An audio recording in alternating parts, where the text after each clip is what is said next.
estar con vosotros hoy aquí esta mañana de domingo. Hoy vamos a seguir con nuestra serie de mensajes para los que estén aquí por primera vez.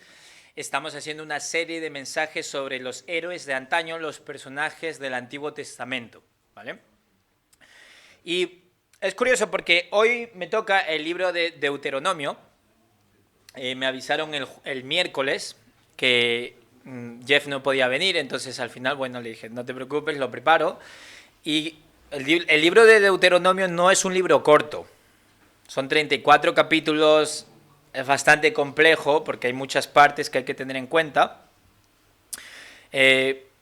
Y para aquellas personas que quieran leer el libro, se tarda unas 2 horas y media en leer todo el libro de Deuteronomio. 2 horas y media. Y eso con un ritmo normal, tirando alto. Si eres un lector lento como yo leo bastante lento, de hecho, porque tengo un problema de aprendizaje, te va a llevar más tiempo. Pero no pasa nada porque está lleno de promesas de Dios y vas a seguir aprendiendo. Así que yo lo que me gustaría enfocar en la enseñanza de hoy, porque va a ser un poco híbrido, sermón-enseñanza, más como un ánimo o una incitación, una provocación a vosotros espiritualmente de que leáis el libro en casa. Es decir, aquí solamente me voy a remitir o voy a tratar de trazar la línea general de la historia de Deuteronomio, ¿vale? Y una de las cosas muy importantes que tenemos sobre el libro de Deuteronomio... entonces, el libro de Deuteronomio es un libro de transición. ¿Qué quiere decir? Que realmente no vemos mucho más avance en la historia. Si recordáis, después del Éxodo, que sé que Jeff y Carlos Ludeña estuvieron predicando sobre la idea del desierto, el pueblo de Israel, Dios es nuestro GPS, esa idea, ¿verdad? Entonces sabemos que después del Éxodo, después de este tiempo en el desierto, el pueblo de Israel había estado en el monte Sinaí recibiendo el pacto, recibiendo esa relación, recibiendo los mandamientos por parte de Dios. Entonces tenemos que la generación del Éxodo, es decir, aquellas personas que estuvieron deambulando por el desierto durante 40 años, ¿vale? Esa generación, esas personas, sabemos que no iban a entrar a la tierra prometida por causa de sus pecados. ¿Vale?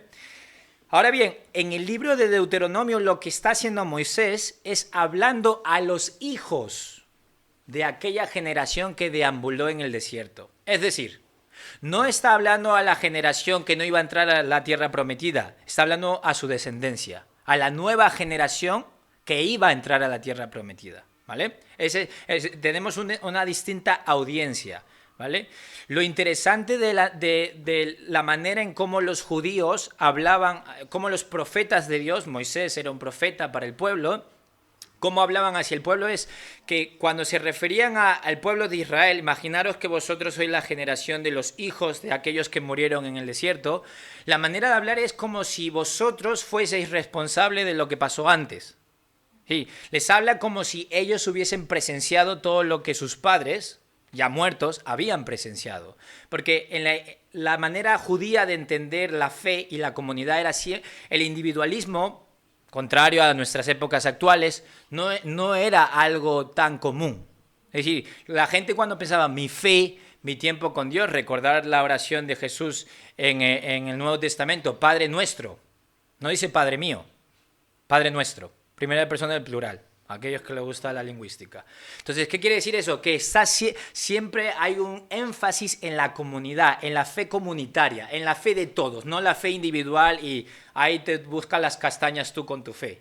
Ese espíritu no existe. Por eso vemos un diálogo siempre, les está hablando a ellos como si fuesen sus padres, pero no es eso, es porque es la historia de un mismo pueblo. Es lo que está tratando de enfatizar Moisés, ¿vale? Ahora bien, el esquema general del libro de Deuteronomio, lo digo brevemente, no tenéis que saber esto, vemos en los primeros 4 capítulos lo que Dios ha hecho por nosotros, es decir, repasa toda la historia del desierto, Moisés a la nueva generación, luego se pasa del capítulo 4 al capítulo 29, dando principios para la vida santa, la manera en cómo se van a organizar en la nueva tierra que van a heredar, es decir, le da una cantidad de leyes, tanto legales y religiosas y espirituales. Porque a diferencia del Nuevo Testamento, Israel era a la vez como un estado confesional y secular a la vez. Es decir, que aparte de emitir leyes espirituales para el pueblo, para su vida espiritual, también actuaba al mismo tiempo como si fuese un tribunal de justicia ahora. Es decir, el código legal o la ley de, por ejemplo, si tú robas en la calle, el Policía Nacional te para y pues vas a tener consecuencias, eso estaba mezclado. Pero también, si mentías, también en la tribu de Israel te iban a decir algo. Es decir, las mismas personas se encargaban de ambas cosas, de lo penal y también de lo espiritual. Eso también hay que tenerlo claro, porque si no, no se entiende el libro de Deuteronomio. Porque tú te dices, ¿por qué está dando estas leyes tan raras? ¿Vale? Luego, lo que tenemos en el capítulo 29 al 30 es, de nuevo, el tercer discurso de Moisés. Hay 4 discursos en el libro de Deuteronomio, ¿vale? El primero es el repaso de lo que pasó en el desierto a los padres, insistiendo a sus hijos, decir, no hagáis lo mismo, tenéis que aprender de los errores, todo eso. El segundo discurso son los principios, las leyes que les está dando Moisés para cuando hereden la tierra tengan una especie de constitución o de código penal o una ley que les ayude a sí, convivir juntos. Y que cuando haya conflictos, oye, me mataste a mi vaca, ¿y ahora qué? Pues ahí está la ley, para eso está la ley, para que puedan ver estos casos y, según estas leyes, tratar de establecer justicia en la comunidad, ¿vale? Y el tercer discurso es un llamado a comprometerse con Dios, que es del 29 al 30, y por último tenemos una transición al mando, porque de Moisés pasamos a Josué. El libro de Josué no es otra cosa que es decir, Moisés confiere o delega la autoridad sobre el pueblo de Israel para heredar la tierra, que esto lo vamos a ver la siguiente semana, ¿vale? Así, por eso digo que es un libro de transición, porque aquí no necesariamente vemos un avance, vemos como una pausa, como diciendo, sí, antes de meternos a la tierra necesitáis escuchar lo siguiente. Es lo que básicamente está haciendo Moisés en todo el libro de Deuteronomio. ¿Amén? ¿Se entiende esto? Os dije que iba a ser como media clase esto. Estáis de vuelta al cole. Bien, entonces, sí, estuve leyendo, en preparación a este sermón el jueves en la biblioteca, estuve leyendo todo el libro de Deuteronomio de golpe. Porque digo, si voy a hablar de un sermón esto, tengo que leérmelo todo de nuevo para repasar. Y lo curioso es que la pregunta que saltaba del texto, cuando tú lees el libro de Deuteronomio, es muy rico el libro de Deuteronomio. Podemos hablar de muchos temas. Pero una de las preguntas que sale del texto todo el tiempo es, ¿qué cosas tiene que recordar esta nueva generación para no repetir los pecados de sus padres? Repito, ¿qué cosas tiene que recordar o tener en cuenta la generación nueva que va a entrar en la tierra prometida con José, no con Moisés, porque Moisés no llega a entrar, con José, para no repetir los pecados de los padres que deambularon en el desierto, del cual nos habló Carlos y Jeff también? Esa es la pregunta que va a tratar. Sí, ¿qué le dices a los hijos cuyos padres murieron en el desierto por su terquedad? ¿Cómo cambias esa generación? ¿Cómo equipamos esta nueva generación para que ame a Dios? Esto lo podemos pensar en nuestra época contemporánea, en nuestra actualidad, como cómo equipamos a los adolescentes o a los preadolescentes para que no repitan nuestros errores en el pecado y amen a Dios desde una joven edad, por ejemplo. Pues esa es la pregunta que está enfrentando Moisés. Y Dios está hablando a través del profeta Moisés para comunicar a su pueblo cómo lograr eso. ¿Qué cosas tiene que recordar el pueblo de Israel, esta nueva generación joven, a la hora de entrar a la tierra prometida para no repetir los pecados de sus padres, para vivir en arrepentimiento, para vivir en santidad, para dejar los pecados de atrás? También podríamos incluso imaginarlo en nuestra propia vida. ¿Qué cosas tenemos que recordar nosotros para dejar esos pecados que nos siguen esclavizando en nuestra vida cristiana? ¿Qué tenemos que hacer para dejarlo atrás? Pues eso es lo que va a tratar de contestar Moisés diciéndoselo al pueblo. Y eso es lo que vamos a ver hoy. Entonces, vamos a ver básicamente digamos, el rol o el papel o la función que tiene la idea de recordar. Recordar. Este sermón es recordar. Ese es el tema central del sermón. En nuestra vida espiritual, ¿qué poder tiene esta idea de recordar cosas espirituales a la hora de vencer, a la hora de prepararnos para un nuevo futuro? Una nueva tierra prometida, un nuevo estado espiritual, una nueva espiritualidad que hemos vivido como discípulos, un nuevo tiempo, ¿vale? Vale, pues vamos a ver, el primer punto es recordar su instrucción. Entonces vamos a ver 4 cosas que hay que recordar, vamos a ver pasajes distintos porque no da tiempo a mirarlo todo, pero el primero es recordar su instrucción de Deuteronomio 6, del 1 al 3. Y leemos. Dice así. Estos son los mandamientos, preceptos y normas que el Señor, tu Dios, mandó que yo te enseñara para que los pongas en práctica en la tierra de la que vas a tomar posesión. Para que durante toda tu vida, tú y tus hijos y tus nietos, ya Dios está pensando 3 generaciones para adelante, honréis al Señor tu Dios cumpliendo todos los preceptos y mandamientos que te doy. Y para que disfrutes de larga vida. Escucha, Israel, esfuérzate en obedecer. Así te irá bien y serás un pueblo muy numeroso en la tierra donde abundan la leche y la miel, tal como te prometió el Señor, el Dios de tus padres. Bien, una de las cosas que a veces llama la atención sobre el tema de nuestra vida espiritual es... Yo he visto a muchos cristianos, cristianas, incluso en mi propia vida, da igual cuánto tiempo tienes, yo voy a cumplir 15 años ya desde que me bauticé, y es curioso porque a veces entramos en una fase rara donde pensamos que hay una varita mágica. Hay algo que no estoy entendiendo. Pero es curioso porque siempre pensamos que ese algo se encuentra fuera de aquello que se encuentra en la palabra de Dios. Y es verdad, hay muchas herramientas como salud mental, psicología, todo eso está genial, yo lo apoyo, animo a la gente porque es una herramienta más. Pero algo que tenemos que tomar en cuenta es no creer que hemos tenido suficiente instrucción o Biblia, o que sabemos ya hemos leído la Biblia una vez, ya no necesito aprender nada de ello. O ya no necesito ir. Por ejemplo, en mi generación de millennials, muchos de mis amigos y amigas que han pasado por tiempos difíciles en su fe, he visto como una mala práctica, que tampoco quiero condenar y ser como legalista de que eso nunca se puede hacer, pero quiero tratar de ir en el trasfondo del problema. Recurren mucho a podcasts o a sermones o a libros para su dieta espiritual. Es decir, que todos los nutrientes nutrición espiritual lo obtienen a través de la comida masticada de otros. Pero hay algo profundo que ocurre cuando tú, con el Espíritu Santo que está viviendo dentro de ti, te acercas a Dios en una relación personal que no es solo intelectual, no es solo información, sino es un encuentro con Dios, como yo me encuentro con mi esposa cuando me voy de cita, o como ahora con los hermanos cuando me vaya a tomar algo. Es un encuentro, es un evento, es una reunión, es una comunión. Pasan cosas distintas, porque no es solo teoría. Si fuese solo teoría, sí, nos valdría con el sermón o el podcast. Y yo escucho, probablemente sea de las personas que más escucha podcast y a otras personas hablar, porque me paso leyendo todo el día y escribiendo sobre las ideas de otros, con el doctorado de filosofía que estoy haciendo. Es todo lo que hago, básicamente. Pero nada puede sustituir que tú mastiques tu comida. Aquí no. Eso de que te pongan el suero ahí porque no puedes masticar, eso espiritualmente no funciona si queremos tener una fe fuerte. Puede funcionar en algunos momentos, nos pueden ayudar, pero aquí está la insistencia de seguir el mandato de Dios, de recordar la instrucción. Ellos ya habían recibido la ley, sus padres en el monte Sinaí, pero de nuevo está la idea de recordar la instrucción de Dios. ¿Vale? ¿Amén? La segunda cosa que dice es recordar los milagros del pasado para enfrentar los problemas del presente.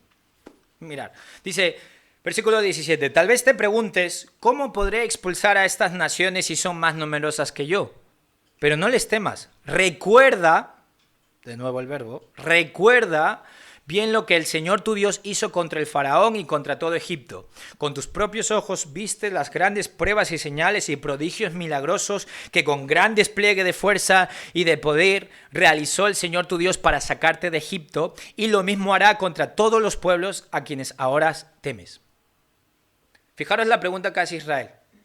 O tal vez se pregunten, ¿cómo podré expulsar a estas naciones si son más numerosas que yo? ¿Cómo podré expulsar este pecado de mi vida si es que siempre caigo en el mismo? ¿Cómo podré luchar con esta dificultad? Porque es que siempre me encuentro ansioso y paralizado por el miedo.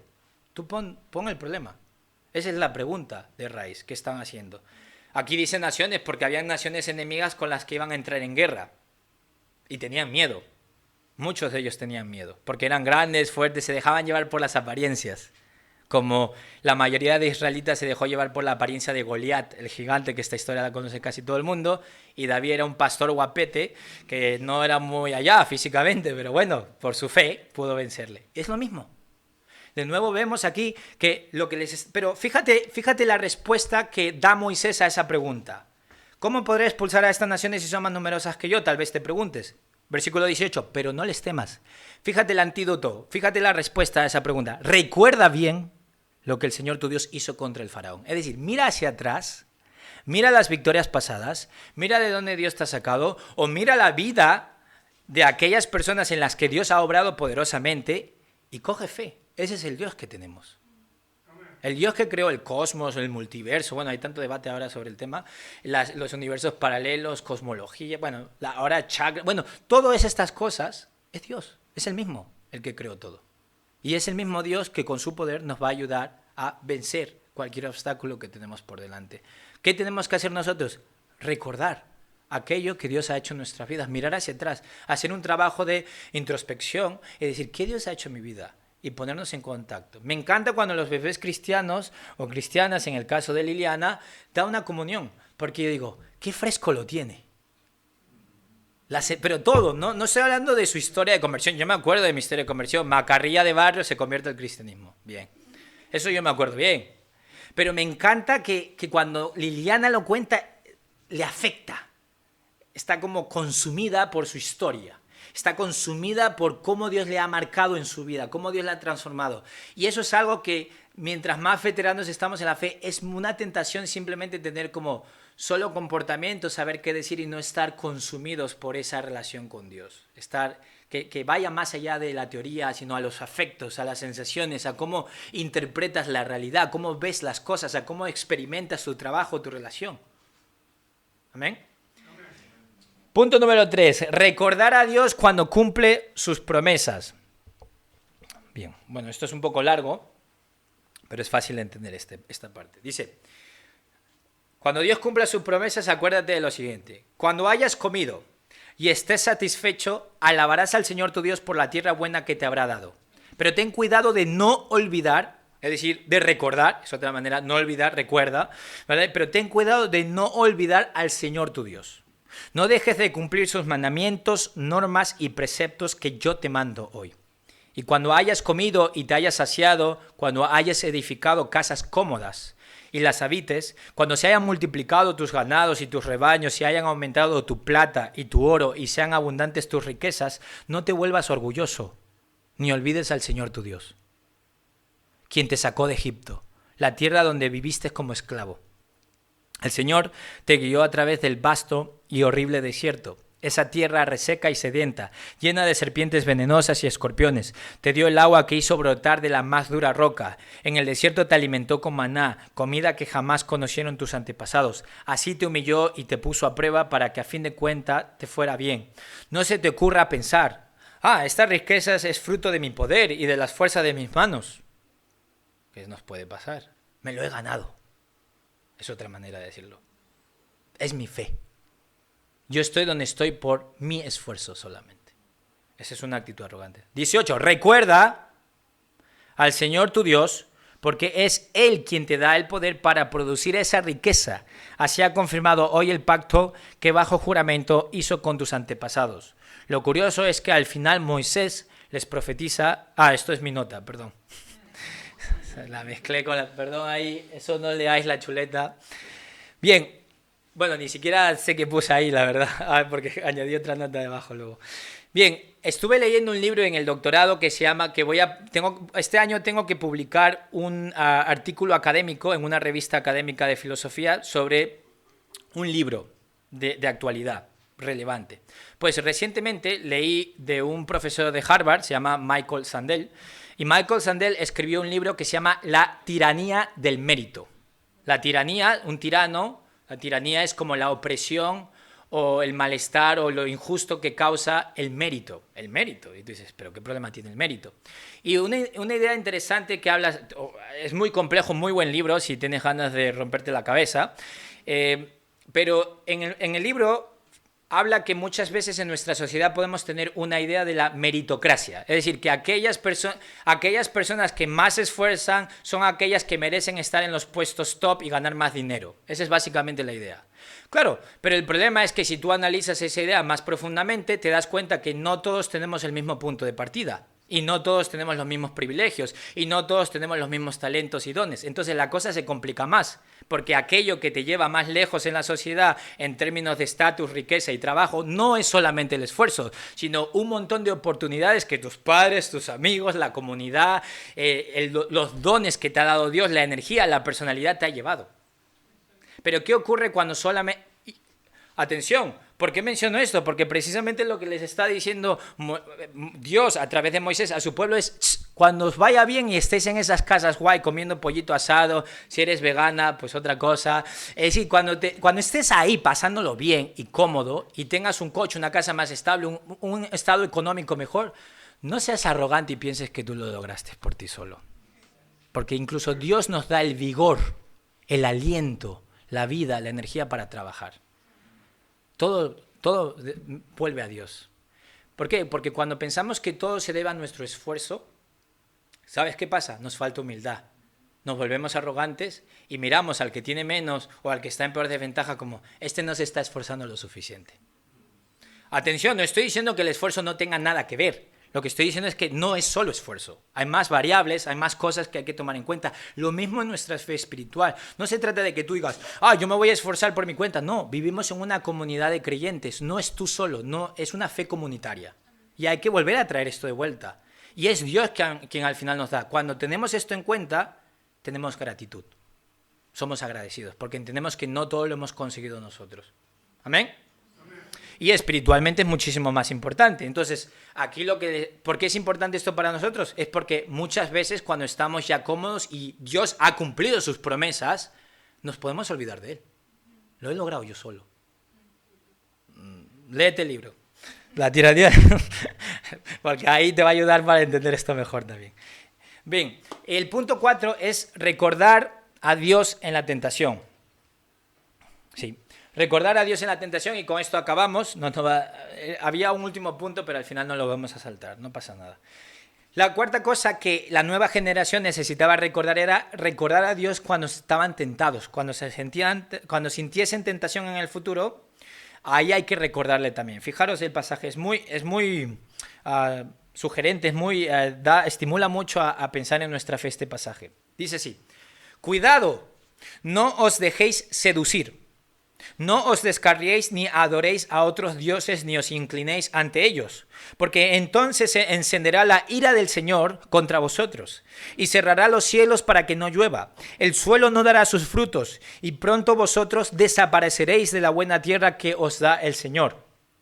Grabaos estas palabras en el corazón y en la mente, atadlas en vuestras manos como un signo, llevadlas en vuestras fuentes como una marca, enseñádselas a vuestros hijos y repetídselas cuando estéis en vuestra casa y cuando andéis por el camino, cuando os acostéis y cuando os levantéis. Escribidlas en los postes de vuestra casa y en los portones de vuestras ciudades. Así, mientras existan los cielos sobre la tierra, vosotros y vuestros descendientes prolongaréis vuestra vida sobre la tierra que el Señor juró a vuestros antepasados que les daría.